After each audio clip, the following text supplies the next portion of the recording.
দাদার হাতে বানানো ঘর ভেঙে এইভাবে ক্ষতি করতে হবে বুঝে উঠতে পারেনি। আসসালামু আলাইকুম এভরিওয়ান, কেমন আছো সবাই? আশা করি সকলেই ভালো ও সুস্থ আছো। এই যে ঘর বারান্দা ঝাই দেখলে এই সবগুলোকে চিপিং করতে হবে। সত্যি কথা বলতে এই ঘরের মেঝেগুলো আজ থেকে 70 কিংবা 80 বছর আগে বানানো হয়েছিল। কাজ করতে করতে কাজের মাঝখানে অল্প করে টিফিনটাও করে নিলাম। আর সত্যি কথা বলতে টিপিং করা অনেকটাই কষ্টের কাজ। পেটে ক্ষুধা রেখে চিপিং করা একেবারে মুশকিল হয়ে দাঁড়ায়। নাস্তা পানি করে একটু রেস্ট নিয়ে আবার লেগে পড়লাম কাজে। আমার অর্ধেকটা কাজ প্রায় কমপ্লিট হয়ে এসেছে। কাজ করতে করতে স্বাস্থ্য ভাই এসে বললো, ভাই আমাকে একটু মেশিনটা দে, আমি একটু চিপিং করি। এবং ও চিপিং করতে করতে বললো যে খুবই কষ্টকর এই চিপিং করা, শুধু মেজে না পাশে স্কার্টিংও হবে, তাই স্কার্টিং এর জন্য চিপিংটাও করে নিচ্ছি।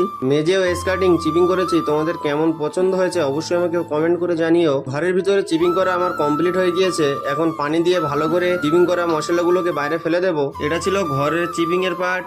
এর পরের পার্টে বারান্দা চিপিং এ কি কি কাজ করি সেটা দেখার জন্য আমাদের চ্যানেলটিকে সাবস্ক্রাইব করো। বাই বন্ধুরা, সকলেই ভালো থেকো। আসসালামু আলাইকুম ওয়া রাহমাতুল্লাহ।